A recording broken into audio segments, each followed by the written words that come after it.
Pulso económico que, como es tradicional, comenzamos echando la vista atrás a ver cómo le ha ido a nuestro IBEX 35. Hoy caídas, un día más, caídas, 0,68% abajo. El índice general por los pelos mantiene los 9.100, se queda en 9.102,9.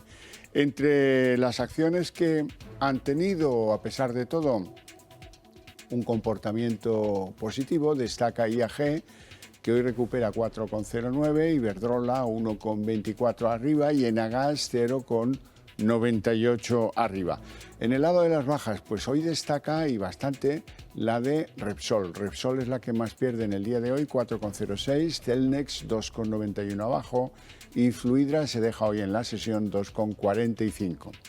Bien, y a continuación les voy a adelantar algunos de los temas que seguro más les van a interesar del debate económico que mantenemos cada tarde para ustedes con los mejores expertos para que no se les escape un detalle.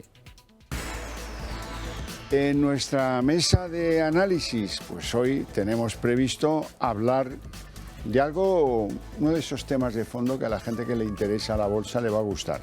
Inditex ha superado a Iberdrola por peso en el IBEX. Esto sucede por primera vez desde 2021 y habrá que fijarse también en cómo supera la fase bajista Inditex, esta fase en la que hemos entrado en bolsa.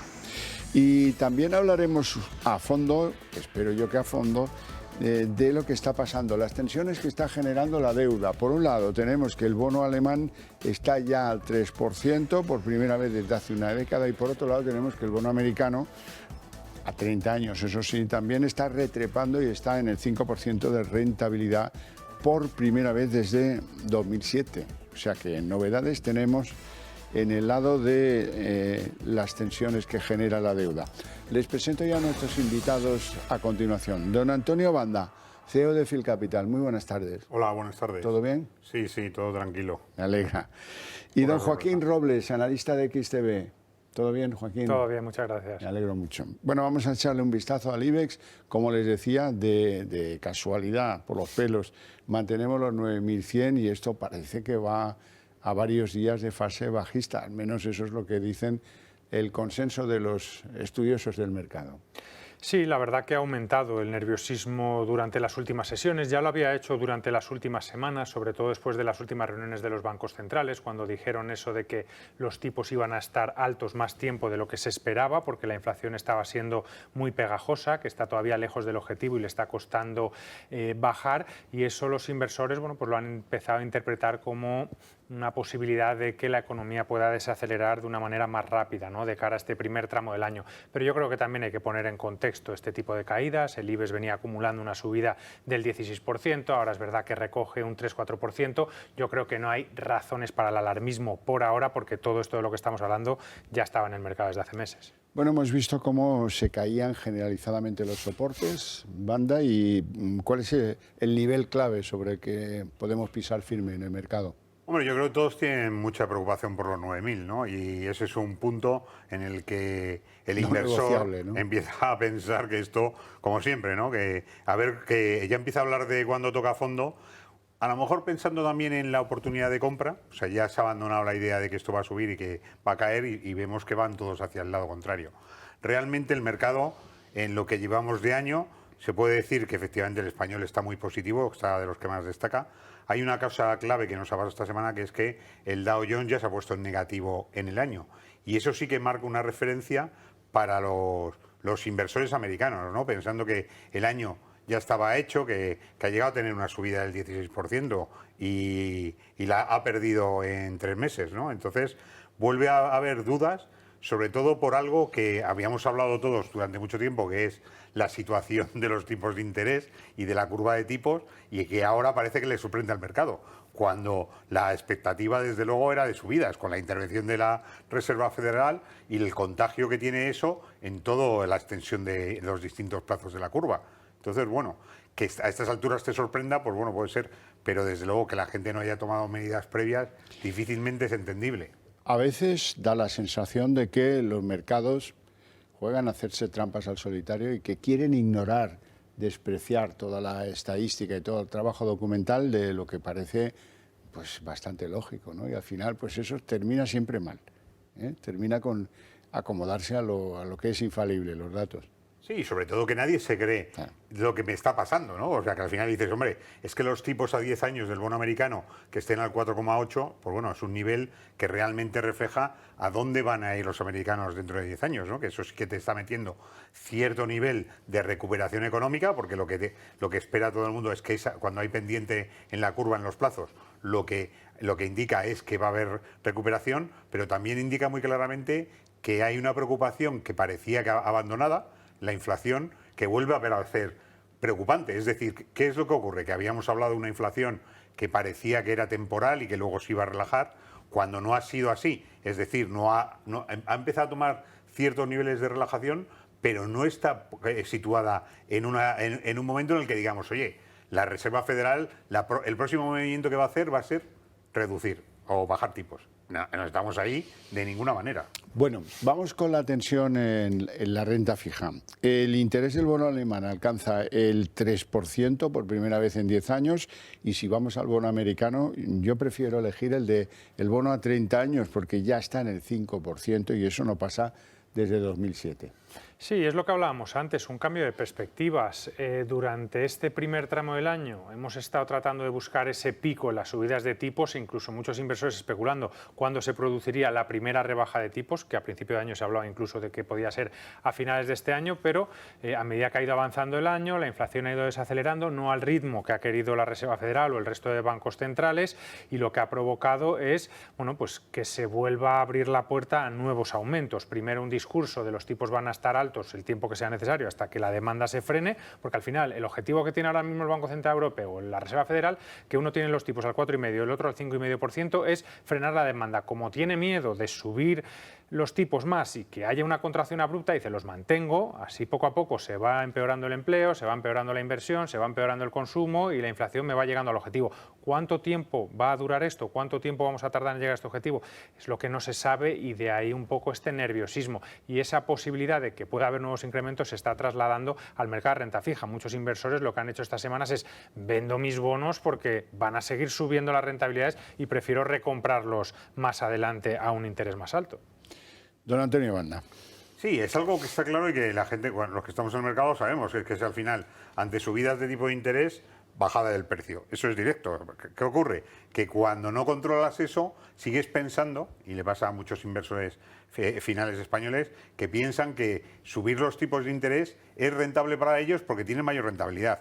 Eso ocurre si te quedas hasta el vencimiento. Es decir, tú si compras un bono que está a un precio del 4,8% a 10 años, si están los 10 años vas a recibir el 4,8% anual y al final la devolución del principal.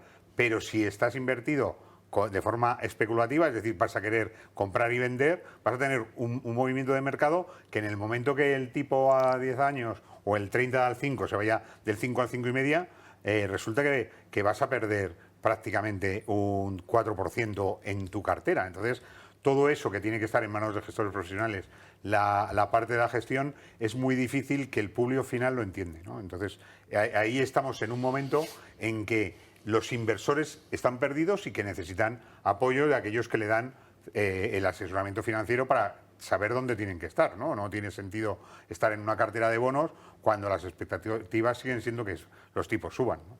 Ya. Bueno, datos de la eurozona. Resulta que no son en absoluto positivos. Los miren como los miren. Los PMI o los datos de actividad de la eurozona siguen contrayéndose y los datos de septiembre no por mucho, pero son algo peores que los de agosto. Si uno lo mira desde el punto de vista de las ventas minoristas, pues la zona euro está en su mayor caída desde que empezó este año, 2023. Así es que estamos este mes en lo peor. Sí, estamos en lo peor y lo que se espera es que la tendencia continúe. De hecho, otro de los datos relevantes del día de hoy, que ha sido el PMI de servicios, la zona euro ya ha entrado en contracción por segundo mes consecutivo. Es algo que puede tener algo de positivo en el sentido que puede ayudar a bajar la inflación subyacente, pero que también va a ayudar a bajar los datos de crecimiento. La gente ya no está gastando tanto en ocio, en servicios, porque a lo mejor empieza a ver que las condiciones pueden empeorar o porque se está empezando a acabar ese exceso de ahorro que había después de la pandemia o porque finalmente realmente la inflación está haciendo mella. Hay países donde sí que hay una gran presión salarial, pero hay otros en las que no tanto. Entonces eso también se hace mella en los servicios y luego las ventas minoristas, pues es que es lógico, es que cuando subes los tipos en un año 450 puntos básicos, es que tarde o temprano tiene que afectar al consumo y a la inversión, ¿no? Entonces, bueno, vamos viendo esta caída. En las ventas minoristas ha sido por 3 claves, que ha sido la venta por correo, la venta online y el consumo de gasolina, las 3 partidas que más han caído, y yo creo que ambos datos lo normal es que sigan cayendo. Sí, es difícil una vez que entras en contracción una recuperación rápida, ¿no? O sea, el mercado está viendo la situación y además el efecto J de todos estos datos es que cuando reflejas el dato es algo que ha pasado 2 o 3 meses antes. Entonces, estás ya metido en una realidad que es que el inversor o el que tiene que tomar decisiones sobre consumo, incluso todos los institucionales sobre sus objetivos para el año 2024, están bastante asustados, ¿no? Porque con subidas de tipos, paralización del consumo, mantenimiento de la inflación, sigues estando perdidísimo por ver qué vas a hacer, ¿no? Y sin embargo tenemos que Estados Unidos sigue con unos datos pues bastante peores de los que tenían, pero no hay forma de que se reduzca el consumo, ¿no? Y los datos disparados del consumo en Estados Unidos es algo que incluso la Reserva Federal le cuesta entender, ¿no? Es decir, ya tendríamos que ver relajarse el consumo para intentar que ese sea también un elemento clave para mantener la inflación baja. Bueno, hablamos de algunos valores en concreto del IBEX 35, por ejemplo, Inditex, que ha superado en peso dentro del índice general a Iberdrola. ¿Qué tal ven Inditex? Inditex la vemos muy bien. La verdad que esta noticia sí que es verdad que tiene un componente muy técnico, ¿no? Porque Inditex es la compañía que más vale del IBEX, 110.000 millones, la segunda es Iberdrola, que vale en torno a los 65.000, pero no tienen la misma ponderación cuando se mueve el IBEX 35, que eso va en relación también al capital flotante, ¿no? Al capital libre que tienen flotante. Entonces, bueno, en este caso, esa diferencia de capitalización con la diferencia que había de capital flotante, pues ha hecho que ahora sea la que más pesa. Por eso muchas veces vemos que 25 valores están en rojo, pero con que Inditex y Iberdrola estén en verde, ya el IBEX prácticamente está plano. Y luego, por hablar un poquito de Inditex, ya hemos hablado mucho, ¿no? Un valor que nos gusta muchísimo, muy cerquita de los máximos históricos, ha demostrado, ¿no?, esa capacidad para implementar, ¿no?, la inflación en sus prendas y hacer aún así récord tanto de ingresos como de beneficios, y nosotros pensamos que tarde o temprano puede atacar esos máximos históricos. Sí, también los datos que nos han presentado hace un par de semanas, antes a cierre de septiembre, veíamos que claramente el plan estratégico que habían presentado en el año 2021 con objetivos, pues el cambio de management, la nueva situación de distribución de ventas online, está yendo bastante cumpliendo los objetivos que habían planteado, con lo que al final el mercado enseguida reconoce a alguien que ha presentado un plan y lo cumple como un valor pues de referencia y donde no tienen miedo a entrar. También es verdad que todos los inversores que invierten en índice al final tienen que estar ahí también, o sea que tienes una clave por un lado, lo que tu consideración sobre la compañía, y otro, el que hay inversores que por mantener el peso de la inversión en su parte española, si cumples el índice, pues tomas posiciones a ese largo plazo. Banda, vamos a hablar de Repsol, uno de los pesos pesados del IBEX, no hay lugar a dudas, pero que hoy lidera las caídas, 4,06 abajo, y es que esta compañía da una de cal, da una de arena y la gente ya no sabe por dónde esperarla. Bueno, como también es una compañía que está muy próxima a los máximos y lo que estamos viendo es que quizás el efecto que está teniendo principal las intervenciones al mercado es fundamentalmente intentar reducir también el precio del petróleo, que en todos los datos económicos de inflación están reflejándose como uno de los que más afecta, ¿no? Entonces se está buscando la forma de intentar rebajar el precio, que es difícil, ¿no? Porque ya vemos que la OPEP y todos los OPEP Plus más todo lo que le rodea difícilmente es manejable, ¿no? Entonces lo que sí que estamos viendo es que enseguida que se produce un incremento del valor del dólar, pues estamos viendo que va en paralelo la reducción del precio del petróleo, ¿no? Y entonces eso nos permite por lo menos estar más relajado y que la inflación directa sobre el incremento del precio pues no vaya a ese elemento que tanto nos perjudica, ¿no? Joaquín.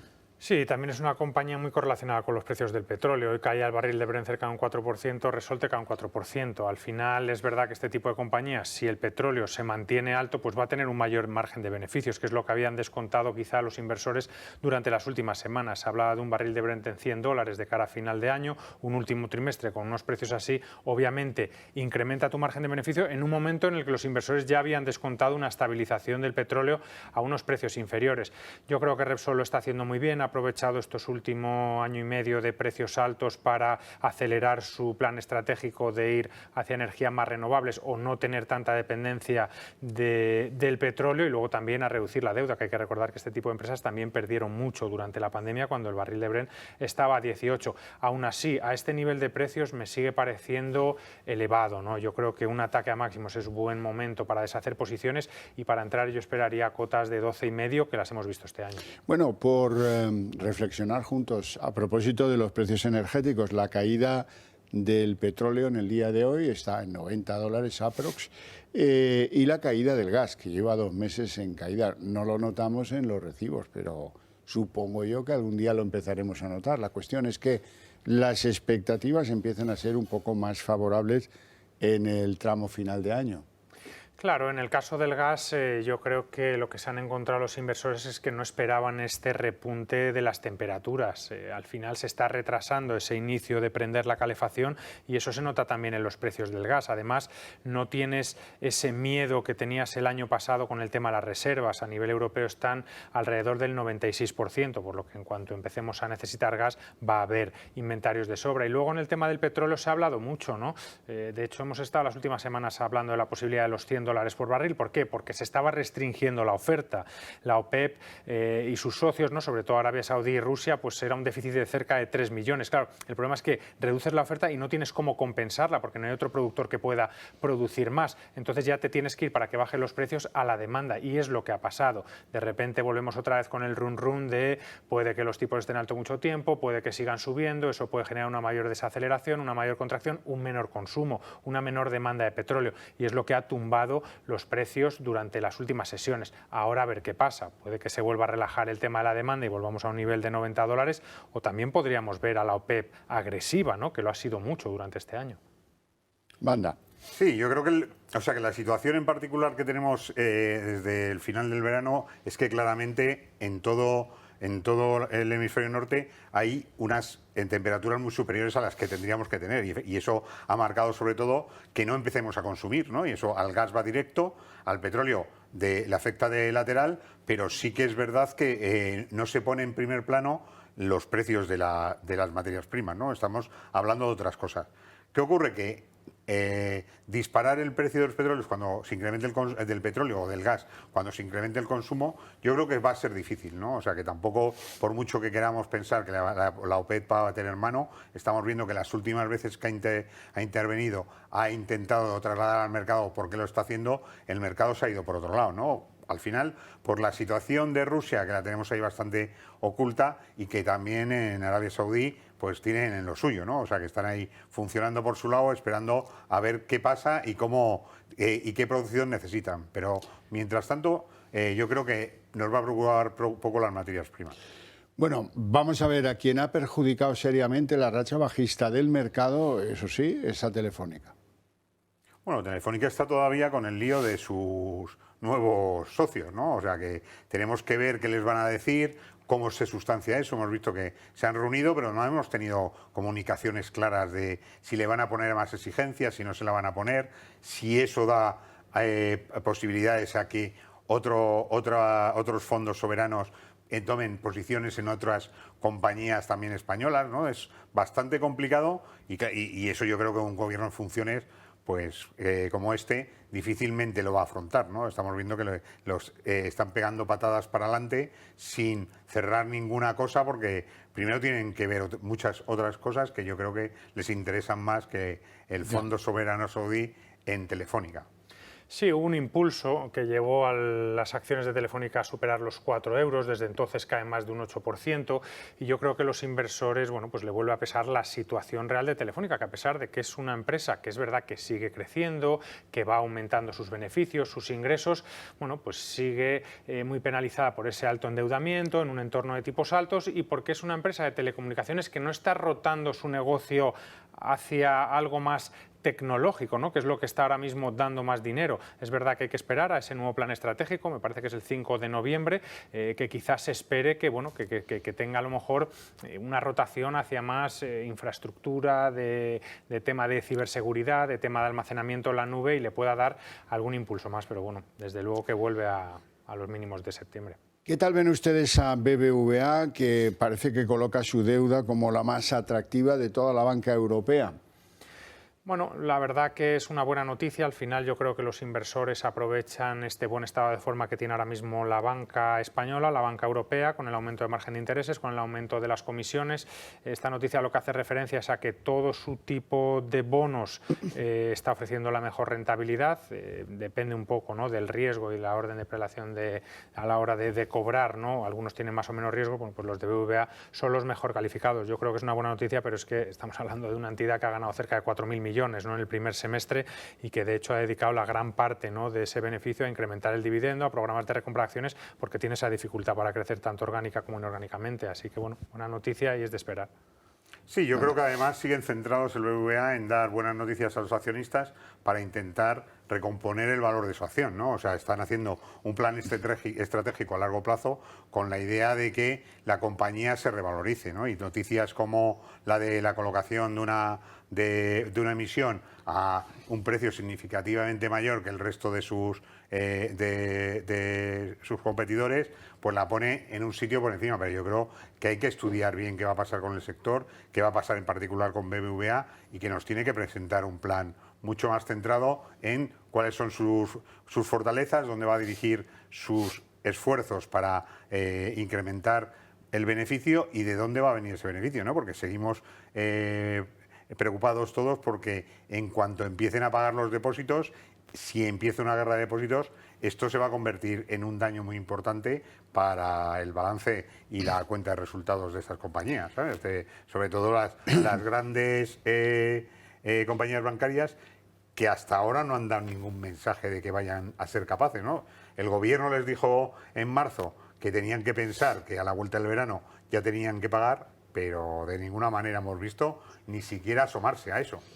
Bueno, hablemos de Portugal. En Portugal practicaban una pues competencia desleal con España, también en Italia se practicaba, que era vamos a depredarles ricos a estos vecinos de aquí al lado. Para ello, y siendo que el ministro portugués, António Costa, el primer ministro, también es socialista como Pedro Sánchez, diseñó un plan para depredarle ricos a España.